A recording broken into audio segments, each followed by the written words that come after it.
Padova, buongiorno a tutti. Guglielmo?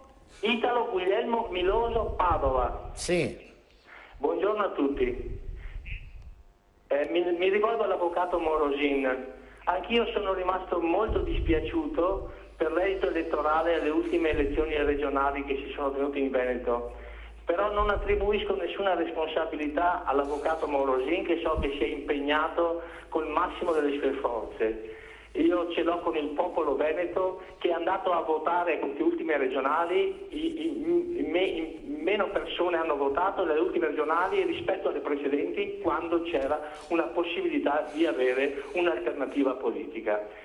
So che recentemente si è tenuto un congresso a Borgoricco, vorrei essere informato dall'avvocato Morosin se ci sono novità, quali novità ci sono, e poi volevo salutare, oltre a tutti i suoi ospiti, anche la signora Gina e dirle che io sono a sua disposizione. Grazie professore, buongiorno.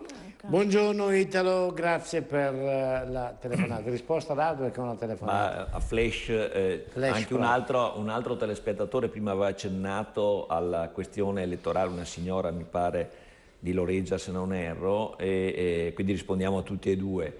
Effettivamente Indipendenza Veneta ha fatto un lavoro straordinario, si è presentata con un unico punto per evitare la confusione ed era quello del diritto di voto sul tema dell'autodeterminazione, che non voleva dire indipendenza, voleva dire garantire a tutti, anche a chi è contrario all'indipendenza, di poter votare sul tema dell'indipendenza, quindi un atto di democrazia, un atto di grande valore partecipativo. Purtroppo a pochi giorni dalla scadenza del termine per la presentazione delle liste, siccome i sondaggi ci davano con consenso interessante intorno al 7% stabilizzato, e chi aveva paura di perdere le elezioni e che puntava all'autonomia, che è una cosa, ripeto, che si chiede allo Stato, non l'indipendenza, è una cosa che si esercita secondo il diritto internazionale, che cosa ha fatto? Ha fatto una lista civetta che ha scopiazzato il nome, che d'ufficio la Corte d'Appello ha ritenuto che fosse confondibile con il nostro. Hanno creato una lista che si chiama Indipendenza Veneto, noi con Zaia. Indipendenza Veneta, Indipendenza Veneto, è chiaro che la confusione è stata inevitabile. Un signore prima, la signora di Loreggia, mi pare ha detto forse ho sbagliato, ma ne abbiamo migliaia di casi.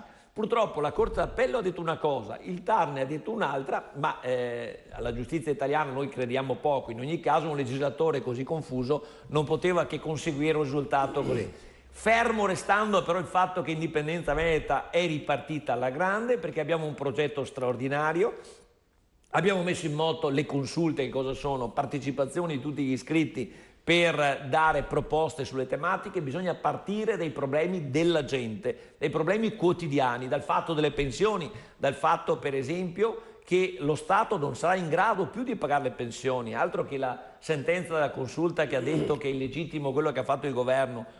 In realtà se voi anche le strutture sindacali vanno a chiedere, non c'è, professor Monaco, nessuno in Italia che sia in grado di quantificare, parlo di ministero, di istituti ufficiali, delle istituzioni pubbliche, sia in grado di quantificare il buco dell'INPS, del debito pubblico. Nessuno. Si parla di 3 volte indicativamente quello che è il debito pubblico, che supera cifre di 2.000 miliardi di euro. Quindi voglio dire, è necessario ripensare a un processo partecipativo democratico di autodeterminazione. L'indipendenza è un obiettivo strategico perché libererà anche l'Europa dalla burocrazia e consentirà ai vari popoli europei, ecco perché noi guardiamo lontano. Autodeterminarsi per l'indipendenza vuol dire essere liberi e aprirsi al mondo, non chiudersi. Chi parla di autonomia parla di passato, parla di burocrazia, parla di debito pubblico, parla di questua per quelle che sono invece libertà fondamentali che dobbiamo